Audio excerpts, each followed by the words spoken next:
Hello everyone, today I have the most incredible guest, Zoe Bennett. I'll just get her into the broadcast. 1 second, Zoe.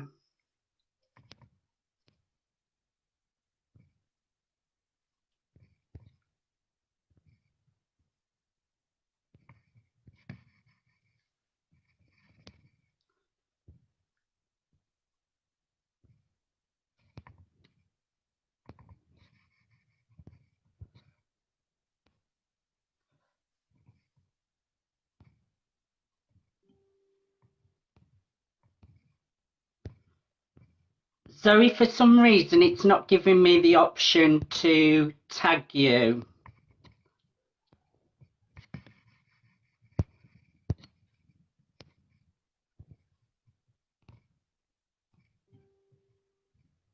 One second, people. I don't know what's going on here. Today, everyone, I'm interviewing Zoe Bennett, also known as AKA Motivational Queen. Zoe, Hello. How are you? she's an author, she's a coach, motivational queen. I don't know what happened then, Zoe. For some reason, I couldn't get you into the broadcast, but you're here now. Thank you for coming on to Brilliant Speaker and letting me interview you. No worries at all. Let me just move this back. I feel it's too close to me. But yeah, no worries at all. That's better. So let's get right into the interview, Zoe. I've seen you speak and you know how to deliver a presentation, and you really do live up to your name of motivational queen. So can you share your story, which is incredible, into public speaking? Wow, my story into public speaking. That's a tall order. And how long have I got? You've got as long as you want, Zoe. You've got an incredible story. Okay, well, I'm going to try and do it in like a little bite-sized version. But how I got into public speaking then, before the story, to be fair, I used to listen to one of the greatest speakers ever. And you're all thinking, oh, Tony Robbins, and all these big names, or, Oprah Winfrey and all the rest of it. So, yeah, they're great. But actually, I had a homegrown one. My actual dad, he used to command, let me tell you, not just saying it because he's my dad, he used to command a room. And my dad had this, I don't know what it was like a magic spell. As soon as he opened his mouth and words came out, people would just gravitate to him. And it was just beyond me. And I always used to think to myself, I will never, ever get to be anywhere near like he is. I'll never get that je ne sais quoi. Because you couldn't put your finger on it. You couldn't say what it was. He just had it. It was it. So I used to just literally be in awe of him.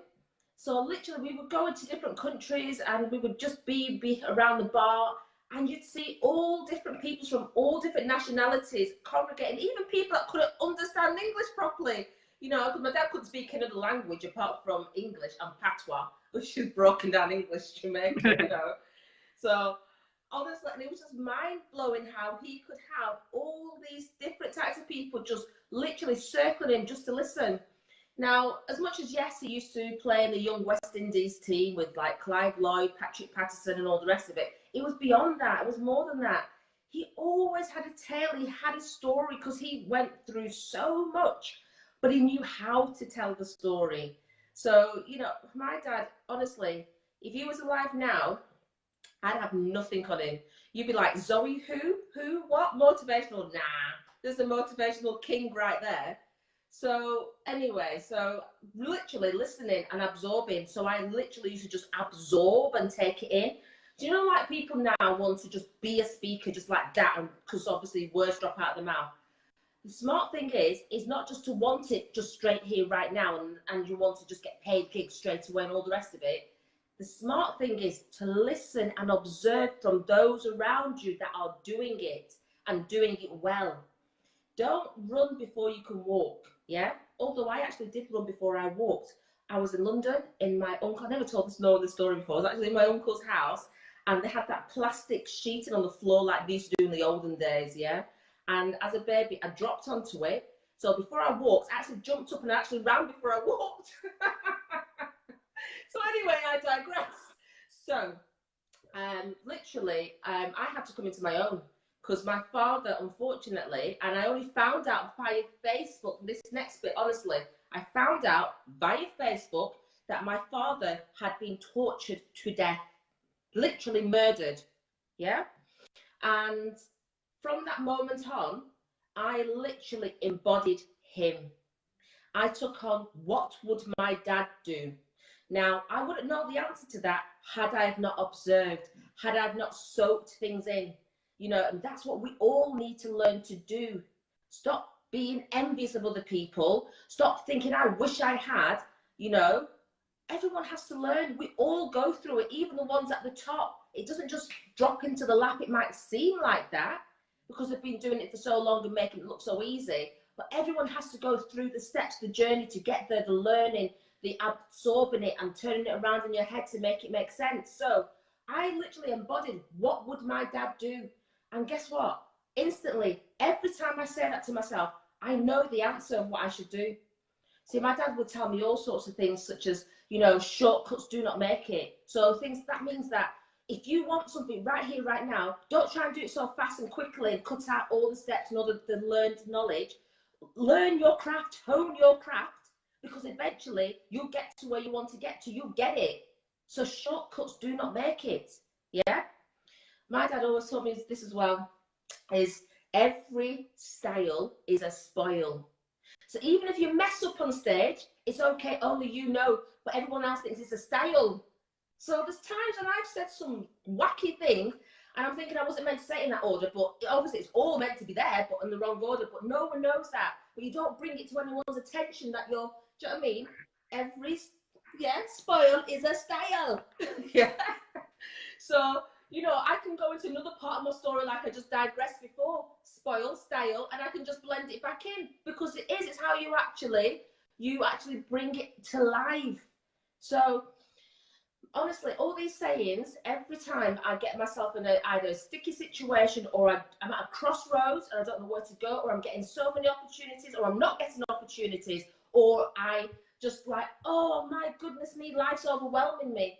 What would my dad do? So my dad taught me this as well. Take the emotion out, put the passion in. When you take the emotion out, you don't respond unreasonably. You respond in a learned manner. You respond in a more strategic understanding, knowing what's right for you, and actually it comes across for the other person when they're seeing that and reciprocating that from you. When they can see that, even up against it all, through adversity, through everything, that you're actually still cool and calm and collected, then you get more from that person. You get a heck of a lot more. When you react to things, people are not going to be not interested. When you respond and take the considered approach, you get a whole lot more. And that's what I've learned. So there's times when, for instance, you know you've got people out there hating on you, envious on you. It's okay. Do you know why? It's their issue, and it remains their issue. Doesn't stay my issue. So if that's what makes you happy, go knock yourself out. Carry on hating. Yeah, you know. So it's all good, you know. And the thing is, eventually they'll learn, because then they'll get to that position where then they've just hated on someone else, and they'll be on the receiving end, because everything goes around, it comes around, back around at you, you know. So literally, honestly, another thing that I do, I don't take myself too seriously. And that's a huge mistake that I watch other people. I'm sat there, it's like a theatre show when I'm watching everyone else doing what they're doing around me, because they seriously take themselves too seriously. And if you're not having fun at what you're doing, what's the point? What is the point? And also, it repels people. It repels people if you actually so serious that actually you lose that personality, that personable nature, you know. Got something on my screen just doing my head in, sorry. There you go. So you lose that personable nature with people. Just be yourself. Don't try and emulate to be somebody else, yeah? There's only ever one blueprint. Be the best blueprint that you can be. You can actually see people doing what they're doing, fine, great, get inspiration, get motivation, but be the best blueprint. Don't try and be a carbon copy of anyone else. It's not going to work. So all these things my dad taught me, and that's why I've got into the speaking arena where I'm at, you know. So yeah, so in between all of that, I've taken on governments and the Jamaican government, and I actually won in court, and they paid me out, and I won on all counts. I was having death threats, which the Gavin Williamson MP, he's now the Secretary of State of Defence for the UK. He stepped in and he helped me. You know, he was amazing, to the point that I created an award ceremony just to say thank you to him. And it's grown like a massive beast now, where we give all the profits away to charity, where we recognise and value unsung heroes in both the business and the community world who go the extra mile. So for me, it's about showing people that you can do good things for other people without ulterior motives. If you want to do good, do good. Because you know something? It's about paying it forward. It's not about paying it backwards. It's about carrying on paying it forward. So for me, I do all these things for other people because I want to see them now take the opportunity to now show somebody else. And the more that we do that, it creates a more unified society. And it's not one of these societies that when you're in the morning and you see strangers on the street and say good morning, like looking at you like you've gone mad. Yeah? I want it to be, for me, I want it to be the way I used to be grown around. I was grown around that community spirit. My dad started the first ever Caribbean West Indian community centre in Preston called Jalgo Sports and Social Club in my grandma's living room. So that's where I've got my nature from. And I think it's about time that Mark got in and spoke to me. Well, we certainly knew there was going to be a lot of talking today, didn't we, Zoe? It really touches me that your dad was your inspiration. That really, really does stand out to me. And what an inspiration to have, Zoe. We haven't even got onto the tips part yet, and you've given so many tips, as in shortcuts don't make it, and be your own person, see others as an inspiration but don't copy. Such great tips as always. We've got lots of people making comments. Hi Lynn, hi Shelley. Also someone saying shortcuts definitely don't make it. I can't see who's making the comments. Please can we show Zoe some love, give her some hearts, share the broadcast. That brings me on to the next question. You know about facing adversity, you really do. Can you share how adversity has made you a stronger person and how it's moved you positively forward in life to help inspire others who may be facing adversity? Do you know something? I genuinely, and as crazy as this may feel, I believe that adversity has happened to me for a pure reason. It's happened for me because I could stand it. Because do you know something? I've got a thick skin, and I know a lot of things that I couldn't go through, some other person couldn't. And I think I was chosen to take that burden on so that other person didn't have to go through it. So you know, I've gone through more than obviously, and that's enough in itself. My dad being murdered. I've had a perpetrator attack me to the point where he spent 3 years in jail for that attack on me. You know, and I've had childhood adversity. It just goes on. So, and I believe every single time I've learnt from it, and it actually strengthens me. And people keep saying, how do you smile through it? What do you want to do? Cry through it? Seriously, where is that going to get me? It really, crying is not going to solve anything. You know, standing up and saying, actually, I'm not going to be the victim that you want me to be. That's it. As long as you take your power back, it's your time to have your power on your terms. Someone commits a crime against you, they for that moment have that power, but guess what? You can take that back by the way you think, the way you process it and move forward. That's where the power comes, not at the time of fighting back within the situation. It comes afterwards where the real mindset test happens. And through that, I deliver confidence building workshops to women through domestic violence, honour-based abuse, FGM, etc. I deliver those via delivering. I'm a delivering partner for charities.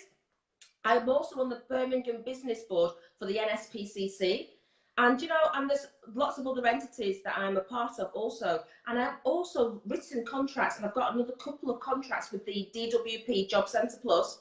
And I've written how to uniquely self-coach yourself. So to do things on your terms, not waiting for someone to validate you.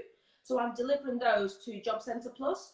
And honestly, it works. And actually, half this, I can't believe they just told me today, half of those people on the course are now in work.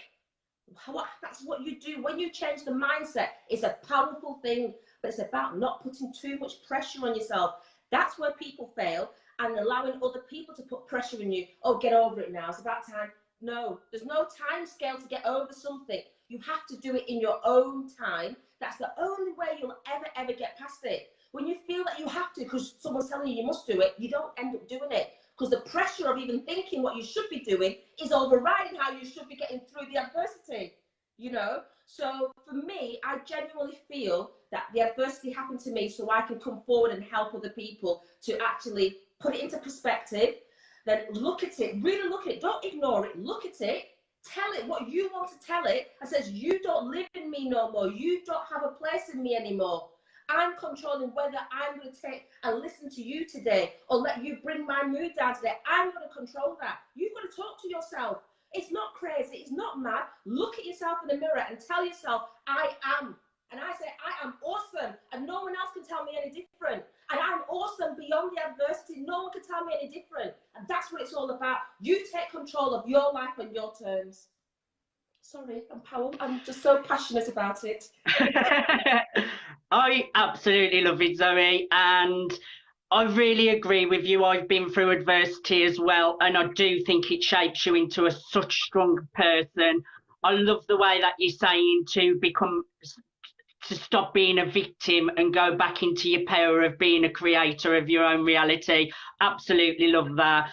And I just love how you've turned adversity into helping, and you really do put your money where your mouth is, and you do help so many people. So you are a shining example how adversity can be turned into brilliance. We've got Susan Harris saying, no, you are singing. Such great advice from Rachel Ashcroft. Tresha Pratt saying hello.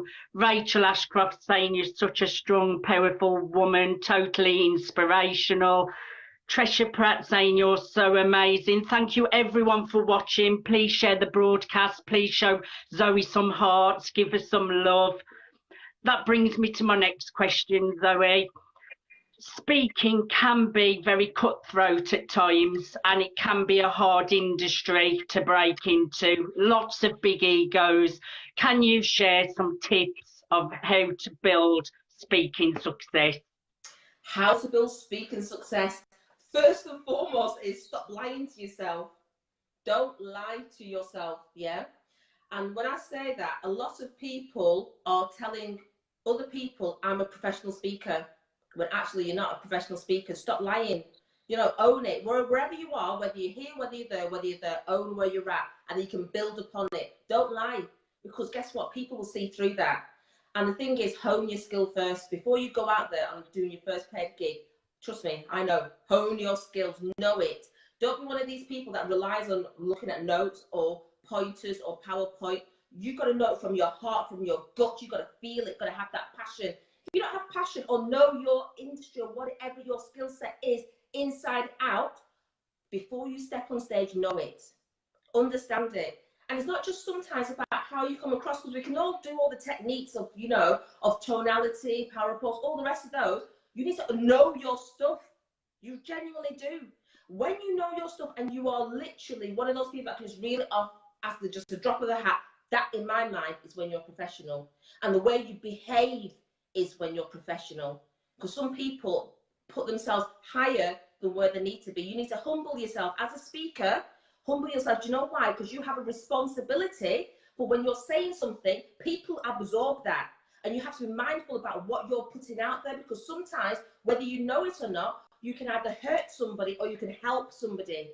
So you have to be mindful of what advice you're giving, because they may be in a place. I've spoken many times and I've had emails telling me from different countries, mind you, how they were just about to commit suicide that day, and listening to me help bring them back. Now, I could have said something completely off the chain and in the wrong and had my own objective opinion, and that could have tipped that person over the edge and gone the other way.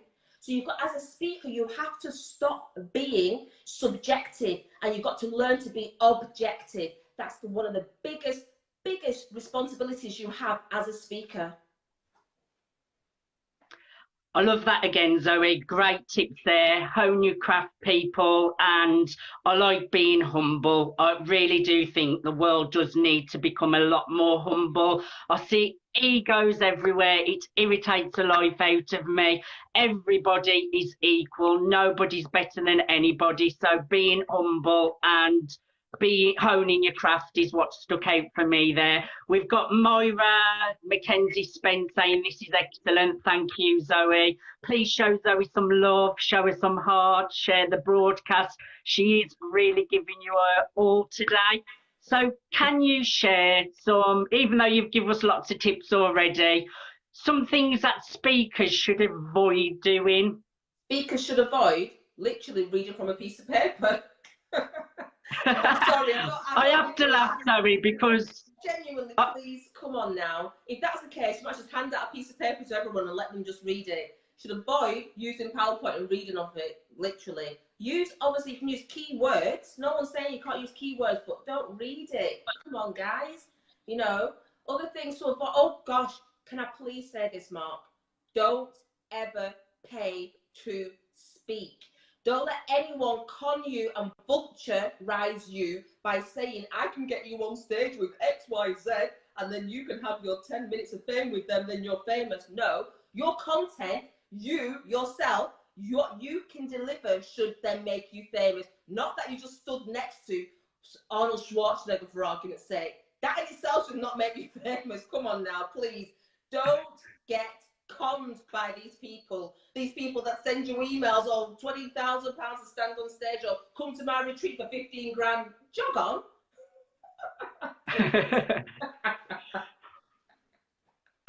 I had to laugh at the beginning because everything you've just said, as in reading off your PowerPoint, that's exactly what I did when I first started speaking. So I do have to laugh, but I was just really scared of forgetting what I was saying. So, but yeah, you've touched on some great points there. I love your brutal honesty, and I really do feel like you are benefiting people with your advice, Zoe. So thank you for some great tips again.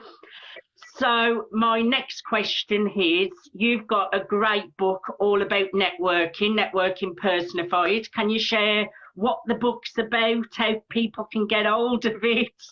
You can get hold of it. There we go. Do you know what? Hashtag sorry, not sorry. But how you can get hold of it is on Amazon. And yeah, it's called Networking Personified. It's literally, it's a straight talking guide. As you can now tell, the way I am, I'm straight talking. None of this airy fairy filling in the gaps just to extend the book volume. And I didn't double space my book because I could have had that thicker. But I'm like, I'm not cheating these people. I'm keeping it real. I'm making it easy. They can slip it in the bag.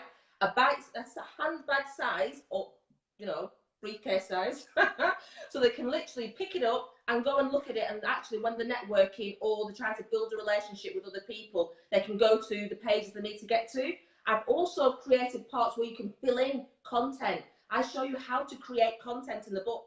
So if you're going networking, how to do the introductions, how to do your elevator pitch, but to hone it, and what information you need to add into that that's going to actually get people coming back to you and say, oh, I want to speak to you further.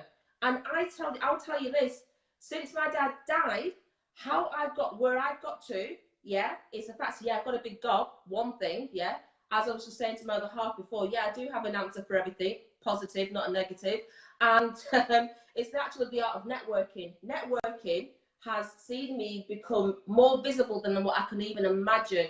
I was approached by a film producer in America to do my documentary now, and that's all down to networking. And that was down to an actual clip that on 4N TV. So if you type in on YouTube, Zoe Bennett, 4, that's number 4, N for November, TV, 4N TV, and you'll see the clip. And that's what they saw that, and they actually approached me. In fact, that's how I met my good friend, Justice Williams, MBE. She watched it, and after that, yeah, we were inseparable.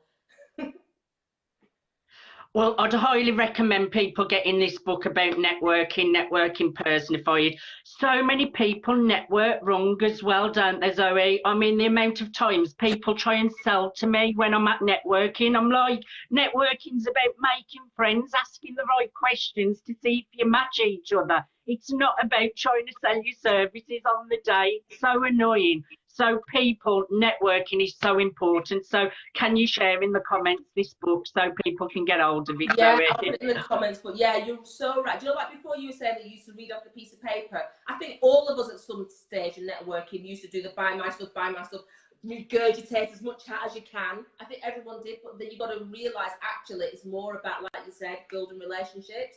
But the key thing is to say to yourself, what can I put into networking as opposed to what can I get out of it? When you know what you can put into it, then the expectations within yourself is a lot better and you get more focused. That's your first step of actually making networking work for you. Find out what you can, what time you can assess, you can apply to it, how the distance, how often you can go, the networking groups, the different structures you want, all of it, honestly. Once you've got that down pat, you can pick up the phone more often than not to most people, and you've always got somebody or something on hand for any industry. Trust me.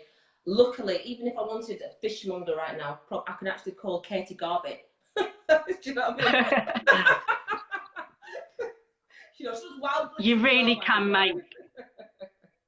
You can make such great friendships. Don't ruin it, people, by just going just to benefit and take. Go to build really strong friendships and just go from there. So you've given us so much wisdom today, Zoe. I've really enjoyed interviewing you.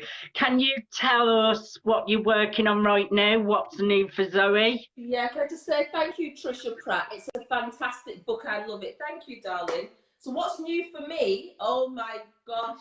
If I told you all the stuff that's new for me, even my spinning. The thing is, and this is my reveal. I've not actually approached anybody for any of this stuff. I guarantee you, I've not. I swear down now. And I've been some big organisations down here. I've been approached and they've offered me so much opportunities. So right now, I'm completely assessing it all. My mind's boggling. Well, we've got merchandising. We've got more books coming out. We've got national networking. We launched I Am a Motivational Queen in London on Saturday. Huge success. Yay! I know. And we've already got ladies now that approach me from different parts of the country, wanting to run it in different parts of the country. Also, wait for it, November, I have got a deal with NatWest where I'm in partnership with them to deliver I Am a Motivational Queen here in Birmingham. Boom! Boom! So yeah, honestly, it's a huge deal. NatWest partnership, amazing. Gosh, I've got more contracts with DWP as well. There's other stuff I don't want to say, but there are other stuff, which is honestly, it's just, yeah. The thing is, that's the whole point of networking. That's the whole point of the visibility and being true to yourself. If you're true to yourself, you don't actually have to advertise yourself that hard. People will just know you and they'll come to you. But the thing is, the key to it all is patience. I swear down now, 3 years ago, I was like, oh my gosh, I'm not going to get anywhere. I'm now here 3 years on, and I've got so many opportunities that I'm literally like, I don't know if I can really, and I know these are life-changing opportunities, but I'm like, literally, I've been doing this for the past week. Do I not? Because yeah, it's a lot. So you're working on lots. It's really exciting times for you. And again, some great tips. I mean, you knew me at the beginning of my journey a year and a half ago, Zoe, and you probably know how impatient I was. A year and a half later, I have put in the graft. And now, like, I've just got a deal where I'm doing a Health Haven as a co-host, and it's going to be all over the UK. It's going international. I'm being interviewed on Sky, going out to 3 million viewers on 3 different shows. That comes from hard work and patience. You have to put in the graft. So you are giving out so much wisdom, and I know what you're saying is so true, Zoe.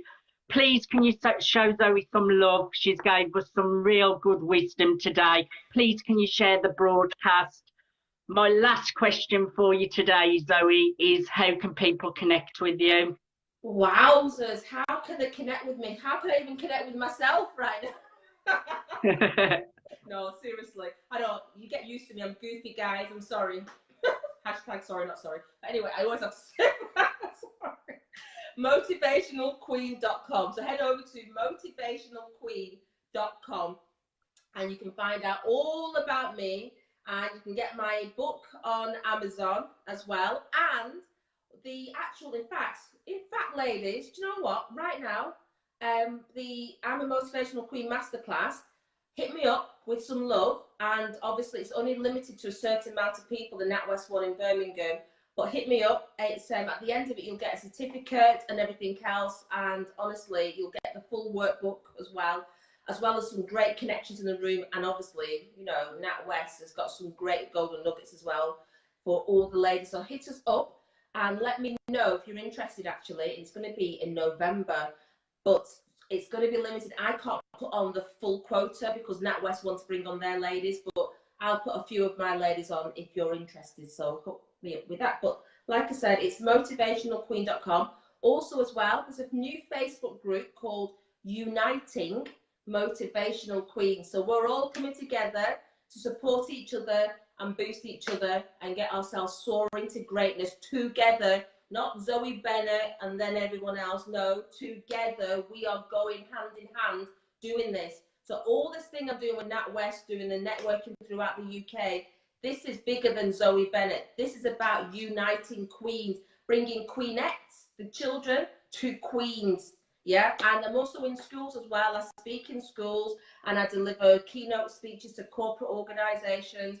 Honestly, my other half just said to me before, is there something, anything that you don't do? I says, well, tonight, cooking, that's you. I love that. Connect with Zoe, and if you ever get the chance, definitely go and see her speak. She's so powerful and she really does inspire. Oh, Rachel Ashcroft is saying, where are you from, Zoe? Your accent sounds like mine. Oh, Rachel, where are you from? Are you from Preston, Lancashire? Tell me if you are. If you are, it's a very rare thing that anyone is down here from Preston anymore. Do you know what? I love Preston. I wish I could still be there. The only reason I left Preston is because I told you before I was having the death threats, so I had to move elsewhere for my safety. Incognito in Cheslin Hay Village. Imagine, I no longer live there now, so I can say that. Rachel Ashcroft saying Blackburn. Oh, not that far. We're about 8 miles apart then. Did you go to that called King George's Hall? Did you used to go raving?